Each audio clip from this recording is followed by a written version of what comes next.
आज हम तिर्यक-छेदी रेखा द्वारा निर्मित सभी कोणों का स्मरण करेंगे।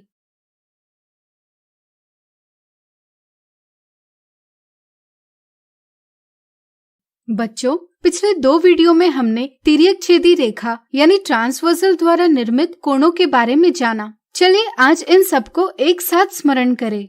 जब हम 2 रेखाएं यानी लाइंस AB और CD खींचते हैं और इनकी एक तिर्यक-छेदी रेखा EF खींचते हैं, जो रेखा AB को बिंदु O पर और रेखा CD को बिंदु P पर प्रतिच्छेद करती है, तो इससे हमें छायांकित कोण प्राप्त होते हैं। यहाँ उनके नाम हैं कोण AOE, कोण EOB, कोण AOF, कोण BOF, कोण CPE, कोण DPE, कोण CPF, कोण DPF।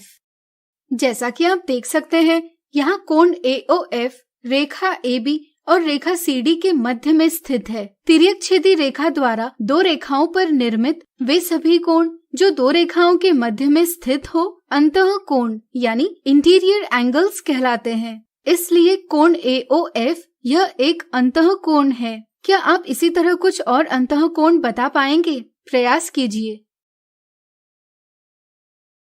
यहाँ कोण AOF के जैसे ही कोण BOF, कोण CPE और कोण DPE भी AB और CD इन 2 रेखाओं के मध्य में स्थित है, इसलिए ये भी अंतः कोण है।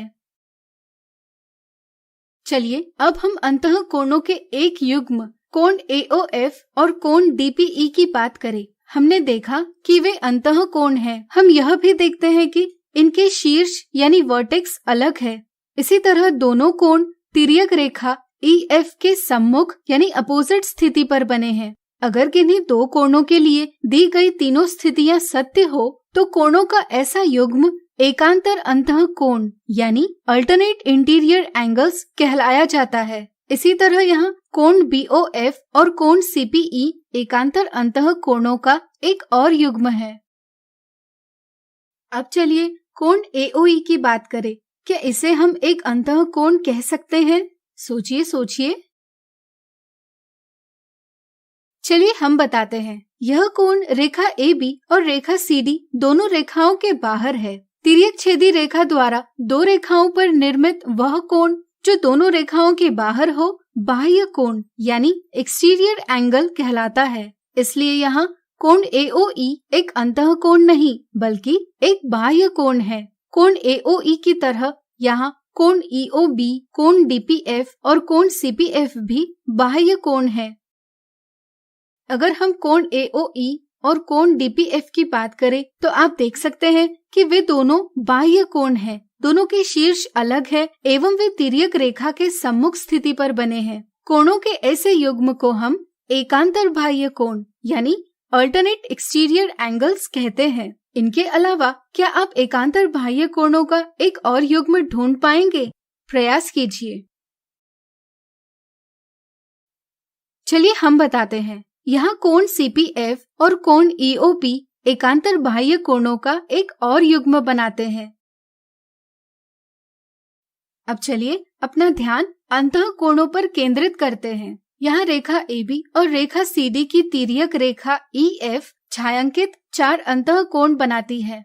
अगर हम कोण AOF और कोण CPE को देखते हैं, तो हमें पता चलता है कि वे तिर्यक-छेदी रेखा EF के एक ही तरफ है। इसलिए कोण AOF और कोण CPE तिर्यक-छेदी रेखा के एक ही तरफ बने अंतः कोणों का एक युग्म है।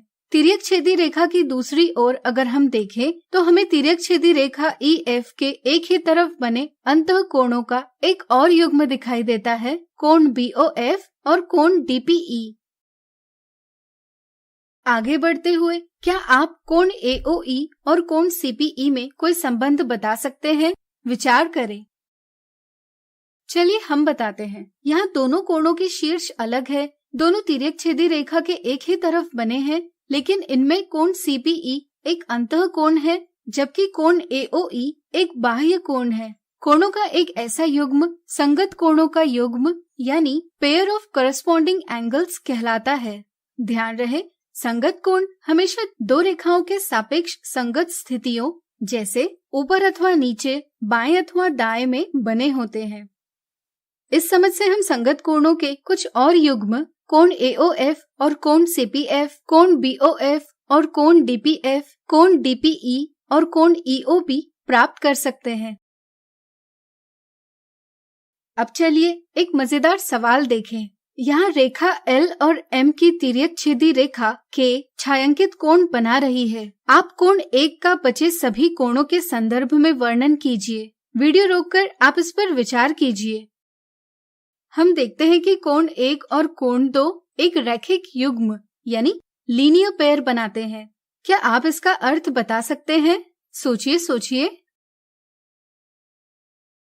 बिल्कुल सही। इसका अर्थ है कि कोण 1 और कोण 2 का योग 180 डिग्री है। इसलिए यहाँ कोण 1 कोण 2 का संपूरक कोण यानी सप्लीमेंट्री एंगल है। इसी तरह कोण 1 कोण 3 भी संपूरक कोण है। कोण 1 कोण 4 का शीर्षाभिमुख कोण यानी वर्टिकली अपोजिट एंगल है। कोण 1 कोण 5 का संगत कोण यानी करस्पॉन्डिंग एंगल है। क्योंकि इनके शीर्ष अलग है, वे तिर्यक रेखा के एक ही तरफ बने हैं और दो रेखाओं के सापेक्ष संगत स्थितियों में बने हैं। कोण 1 और कोण 7 दोनों बाह्य कोण यानी एक्सटीरियर एंगल्स हैं। अगर कोण 1 और कोण 8 की बात करें तो हम देखते हैं कि दोनों बाह्य कोण हैं, लेकिन वे तिर्यक रेखा के सम्मुख स्थिति पर बने हैं, इसलिए वे एकांतर बाह्य कोणों का युग्म बनाते हैं। इसी तरह क्या आप कोण 1 और कोण 6 का संबंध प्राप्त कर पाएंगे? अपने मित्रों या अध्यापक के साथ चर्चा करके इसका जवाब और कारण ज्ञात कीजिए। इस तरह आप बचे कोणों का भी दूसरे कोणों के संदर्भ में वर्णन करने का प्रयास कीजिए। अब यहाँ देखिए, यहाँ दो समांतर रेखाएं L और M पर तिर्यक छेदी रेखा P छायांकित कोण बना रही है। यहाँ कुछ कोणों के बीच में मजेदार संबंध होते हैं जिन्हें हम अगले वीडियो में समझेंगे। तो आज हमने तिर्यक छेदी रेखा द्वारा निर्मित सभी कोणों का स्मरण किया। अगले वीडियो में हम समांतर रेखाओं पर तिर्यक छेदी रेखा द्वारा निर्मित कोणों पर चर्चा करेंगे।